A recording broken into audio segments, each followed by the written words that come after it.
L'histoire d'amour éternel entre Eros, le dieu de l'amour, et la mortelle Psyché. Cette histoire débute dans un ancien royaume grec, avec un roi qui eut 3 filles toutes très belles. Cela n'empêcha pas les 2 premières de développer de la jalousie envers leur cadette, dont la beauté et les vraies étaient incroyables. Certains osaient même comparer sa beauté à celle de la plus sublime des divinités, Aphrodite, déesse de l'amour. Cette dernière aussi ne fut pas indifférente à ce qui se passait dans ce royaume. Délaissée par ceux qui se prosternaient autrefois devant son unique beauté, la déesse de l'amour ne supporta pas que Psyché lui ait ravi la vedette. Pour se débarrasser de sa rivale, elle demanda à son fils Eros, dieu de l'amour et de la passion, à ce qu'il rende visite à cette mortelle et qu'il décoche l'une de ses flèches pour qu'elle tombe amoureuse d'un être de préférence le plus vil qu'il soit. Eros exécuta la demande de sa mère et descendit sur terre. De nuit, il entra furtivement dans la chambre de la belle endormie. Curieux, Eros s'approcha de Psyché pour voir si elle était aussi belle qu'on le disait. Et elle l'était. Le dieu fut surpris par la grande beauté de la mortelle. Cela ne l'empêcha pas pour autant de se préparer à tirer, mais alors un nouveau regard sur la belle le distrait, et Eros, qui maniait son arc vers la princesse, se blessa avec la fameuse flèche et tomba immédiatement amoureux de la belle.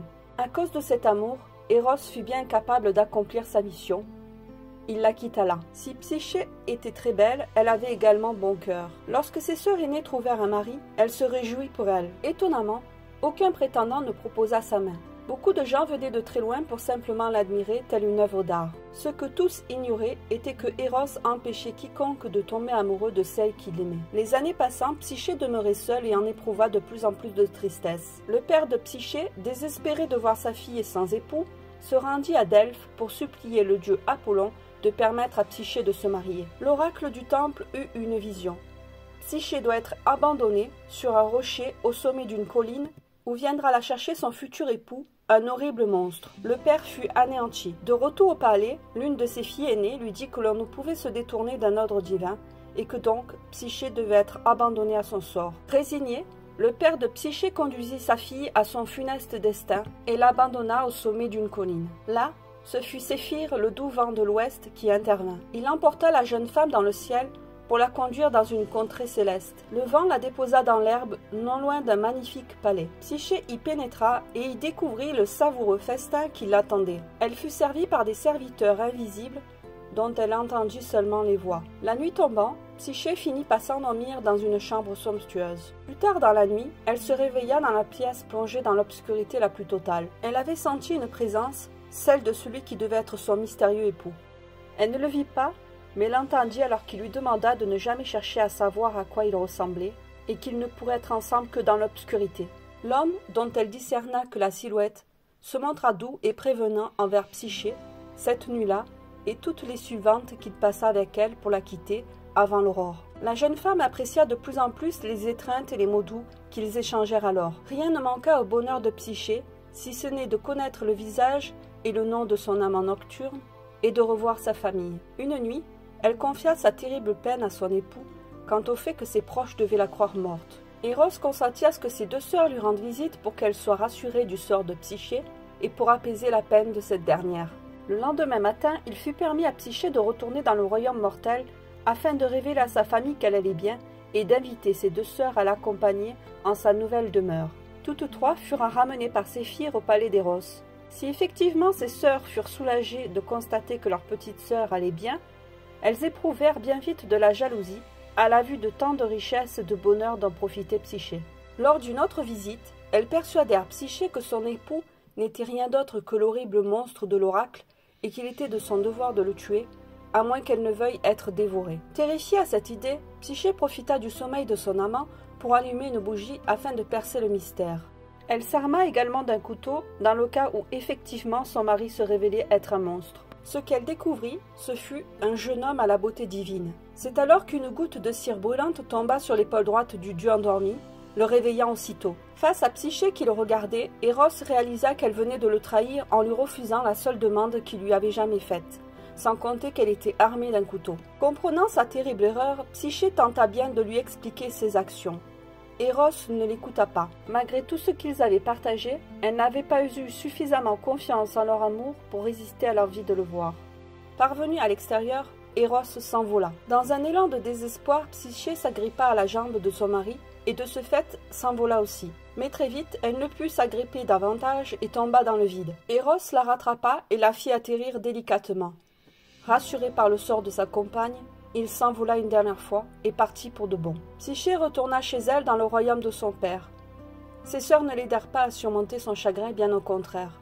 Folle de chagrin et de remords, Psyché se jeta dans une rivière, mais cette dernière, compatissante, la déposa sur la berge où était assis le dieu Pan. Ce dernier conseille à Psyché de tout faire pour reconquérir l'amour d'Eros. Psyché ira alors de temple en temple, rencontrant les déesses Déméter et Héra, qui, ne voulant pas se fâcher avec Aphrodite, refusèrent de l'aider dans sa quête. Psyché finit par se rendre au palais de sa belle-mère Aphrodite. Face à la déesse, Psyché la supplia d'avoir l'opportunité de parler à son époux. Aphrodite pourrait parler à son fils la concernant, si Psyché prouvait d'abord son amour pour lui au travers d'épreuves. Psyché accepta immédiatement et les épreuves débutèrent. La première épreuve consista à trier en une soirée un énorme tas de grains de variétés différentes. Par bonheur, des fourmis prises de pitié l'aidèrent à accomplir sa tâche et le tas fut trié à temps. Pour la deuxième épreuve, Aphrodite réclama de la laine des brebis à la toison d'or. En plus de la particularité de leur laine, ces brebis appréciaient de manger de la chair humaine. Vaillamment, Psyché se rendit près de ces brebis. Le danger de se faire attaquer et dévorer était réel.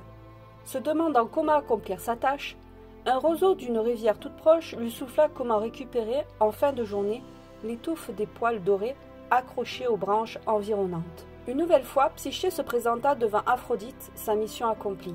Pour la troisième épreuve, Psyché devait rapporter de l'eau du Styx, puisée à même la source. Cette dernière se situait au sommet d'une haute montagne gardée par des dragons. Zeus, à son tour, prit pitié et décida d'aider Psyché en envoyant son aigle remplir une fiole avec de l'eau du Styx, fiole qu'il remit ensuite à la jeune femme.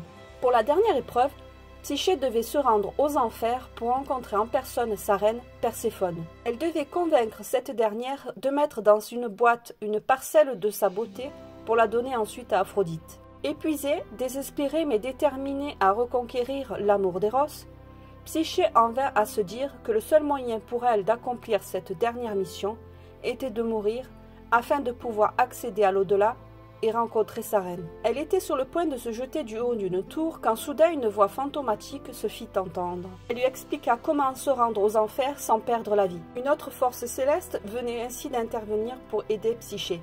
Cette dernière réussit à se rendre dans les enfers et parvenue devant le couple Perséphone-Hadès, Psyché parvint à convaincre la reine à lui donner une parcelle de sa beauté que Perséphone plaça dans la boîte. Psyché avait réussi.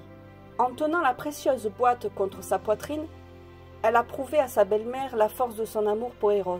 Elle lui permettra donc ainsi de le voir et de tenter de se faire pardonner de lui. Mais alors qu'elle est revenue dans le monde des mortels et qu'elle se dirige vers le temple d'Aphrodite, Psyché se mit à douter d'elle et de sa propre beauté. Les épreuves qu'elle venait de traverser l'avaient épuisée et elle devait être à son meilleur avantage avant de se présenter devant son époux. Pensant que la beauté de la déesse Perséphone l'aiderait à reconquérir Eros, Psyché ouvrit la boîte et plongea aussitôt dans un profond sommeil semblable à la mort. Eros, qui avait suivi depuis le début ses aventures et l'y avait aidé, sentit immédiatement le mal envahir Psyché. Il vola vers elle et la trouva inconsciente.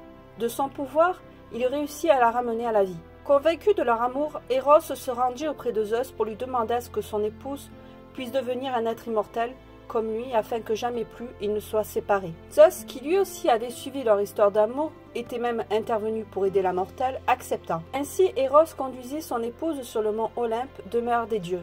Il fut permis à Psyché à consommer la boisson des dieux, l'ambroisie. Cela conféra à Psyché l'immortalité et la dota de délicates ailes de papillon pour qu'elle puisse voler auprès de son époux. Le dieu et sa nouvelle déesse s'envolèrent vers leur demeure. Quelque temps plus tard, Psyché donna à Eros une fille nommée Édonée, qui devint la déesse du plaisir, de la volupté et de la sensualité. L'amour, Eros, et l'âme, Psyché, furent ainsi réunis pour l'éternité.